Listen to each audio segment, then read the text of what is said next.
Hi dears, welcome to Home Queen Treats. நம்ம Home Queen Treats channel நீங்கள் இப்போ தான் ஃபஸ்ட் டைம் விசிட் பண்ணி பார்க்குறீங்கன்னா கீழே ரெட் கலர் சப்ஸ்கிரைப் பட்டன் இருக்குது, மறக்காமல் ப்ரெஸ் பண்ணிக்கோங்க. பக்கத்தில் பெல் ஐக்கானும் இருக்குது, அதையும் ப்ரெஸ் பண்ணிக்கோங்க. நான் போடுற வீடியோ உங்களுக்கு நோட்டிஃபிகேஷன் வரும், மிஸ் பண்ணாமல் பார்க்க முடியும். இன்றைக்கி நம்மளுடைய Home Queen Treats சேனலில் நல்ல ஒரு சைட் டிஷ் ரெசிபி தான் உங்கள் கூட ஷேர் பண்ணியிருக்கேன். இது என்ன பொரியல் அப்படின்னு கேட்டிங்கன்னா ரொம்பவே ஆச்சரியப்படுவீங்க. ஸோ இந்த சைட் டிஷ் பார்த்திங்கன்னா நம்ம ஈவினிங் ஸ்நாக்ஸ் எடுத்துக்கலாம், மார்னிங் பிரேக்ஃபாஸ்ட்டாக கூட நம்ம ஏதாவது ஒரு சைட் டிஷ் மாதிரி யூஸ் பண்ணிக்கலாம். அதே மாதிரி நமக்கு ஏதாவது சாதம் பொரியல் பண்ணணும் அப்படின்னா கூட இந்த ஒரு பொரியல் பண்ணலாம். எஸ், நம்ம இன்றைக்கி பலாக்காய் வச்சுன வறுவல் தான் பண்ண போகிறோம். நிறைய பேத்துக்கு இந்த ரெசிபி தெரியாது, அதனால் உங்கள் கூட ஷேர் பண்ணிக்கிறதுல எனக்கு ரொம்பவே ஹாப்பி தான். ஸோ பலாக்காய் சீசன் அப்படின்னும் போது இன்னும் ஒரு 2-3 மாதத்துக்கு அப்புறம் அந்த சீசன் வந்துடும். ஆனாலும் நம்ம பழம் அப்படின்னு தான் நல்லா பழுக்க வச்சு சாப்பிட்டு பார்த்துருப்போம். பலாக்காய் அதாவது இந்த மாதிரி பிஞ்சு ஸ்டேஜில் நம்ம அறுத்து அந்த காயை பொரியல் பண்ண முடியும் அப்படின்னு எத்தனை பேருக்கு தெரியும்னு தெரியல. கண்டிப்பாக இந்த வீடியோ உங்களுக்கு யூஸ்ஃபுல்லாக இருக்கும். வீடியோ ஸ்கிப் பண்ணாமல் பாருங்கள். நம்ம இன்றைக்கி பலாக்காய் வச்சு ஒரு வறுவல் தான் பண்ணியிருக்கோம். இந்த வறுவல் பண்ணுறதுக்கு முதல்ல பலா பிஞ்சு அதாவது பலாக்காயை நம்ம கட் பண்ணி எடுத்துக்கிட்டோம். இது எப்போதும் போல் நம்ம எப்படி பலாப்பழம் அறுத்து அதில் சொலை எடுப்போமோ அதே மாதிரியே சொலை எடுத்துக்கலாம். இதில் இருக்கிற பிசுபிசுப்பு தன்மை நம்ம கையில் ரொம்ப ஒட்டக்கூடாது அப்படின்றதுக்காக கையில் எண்ணெய் தடவிட்டு இந்த மாதிரி கொஞ்சம் கொஞ்சமாக எல்லா சொலையுமே எடுத்துக்கலாம். ஸோ இந்த ரெசிபி ஒரு தடவை நீங்கள் ட்ரை பண்ணி பார்த்துட்டிங்கன்னா அதோட டேஸ்ட் உங்களுக்கு ரொம்பவே பிடிச்சிரும். அதுக்கப்புறம் எப்போவுமே நீங்கள் எப்போல்லாம் உங்களுக்கு பலாக்காய் கிடைக்குதோ அந்த டைம்லலாம் நீங்கள் இது செஞ்சு பார்த்துருவீங்க. ஸோ பாருங்கள், இப்போ ஒன்று இந்த மாதிரி எடுத்து ஃபுல்லாக அந்த பலாக்காயோடைய சொலை எல்லாத்தையுமே வெளியில் எடுத்தாச்சு. இப்போ இந்த டிஷ் பண்ணுறதுக்கு ஸ்டார்ட் பண்ணிடலாம். அதுக்கு இன்றைக்கி நான் ஒரு பெரிய வானல் எடுத்திருக்கேன். இதில் எண்ணெயோட அளவுன்னு பார்த்தீங்கன்னா கிட்டத்தட்ட ஒரு 150 ml எண்ணெய் சேர்த்துக்கலாம்.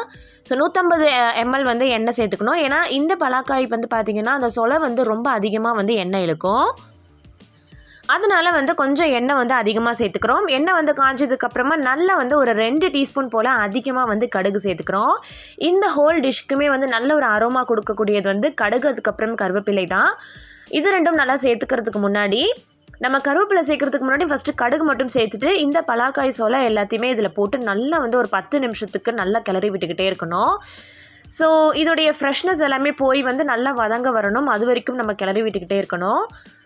கிட்டத்தட்ட ஒரு 10-15 நிமிஷம் கிளறி விட்டுக்கிட்டே இருங்க. அடிப்பிடிச்சிடாமல் இருக்கிறதுக்காக கொஞ்சமாக தண்ணி சேர்த்துக்கலாம்.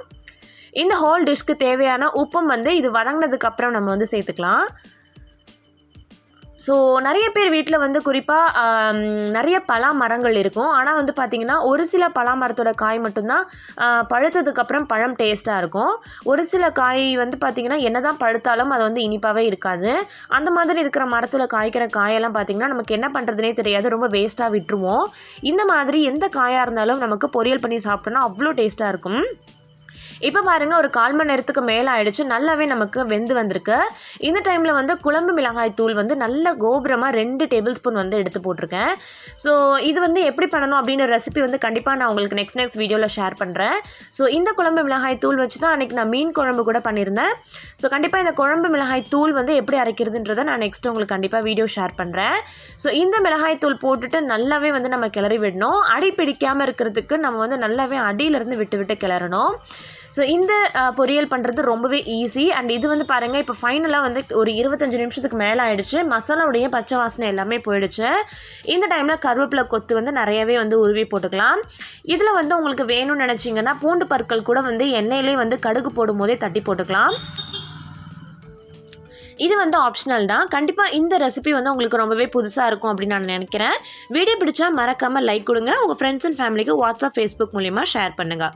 Thank you so much.